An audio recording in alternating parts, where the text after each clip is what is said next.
मित्रांनो, मी इगतपुरी तालुक्यातून बारशिंगे गावातून शंकर चौथे बोलतो आहे. मित्रांनो, काल 27 तारखेच्या संध्याकाळी 6 वाजेपासून तर 28 तारखेच्या सकाळी 9 वाजेपर्यंत ह्या गावामध्ये आणि या परिसरामध्ये आणि या मंडाळ परिसरामध्ये 103 मिलीमीटर पाऊस, इतका पाऊस पडला आहे. मित्रांनो, अक्षरशः तुम्ही हे टोमॅटोचं शेत बघत असाल. 1 एकर टोमॅटोचं क्षेत्र आहे. कमीत कमी 1.5 लाख रुपये खर्च झालेला आहे या शेताला आणि याच्यामध्ये गुडघाभर कमरे इतकं पाणी आहे. मित्रांनो, सकाळपासून बायका आणि मुलं आम्ही पाणी काढतोय. तर या खऱ्या अर्थानं या नैसर्गिक आपत्तीमध्ये या शेतकऱ्याचा कुणीतरी वाली झालं पाहिजे. मित्रांनो, सगळेच मराठवाडा करतात, पण या इगतपुरी तालुक्याचं दुर्दैव असं आहे का या इगतपुरी तालुक्याकडे कोणाचं लक्ष नाही.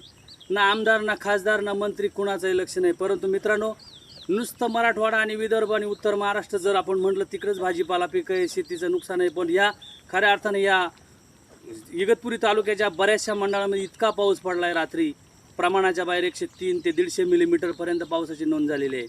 तर खऱ्या अर्थानं मित्रांनो, हे 1 एकर टोमॅटोचं क्षेत्र आहे.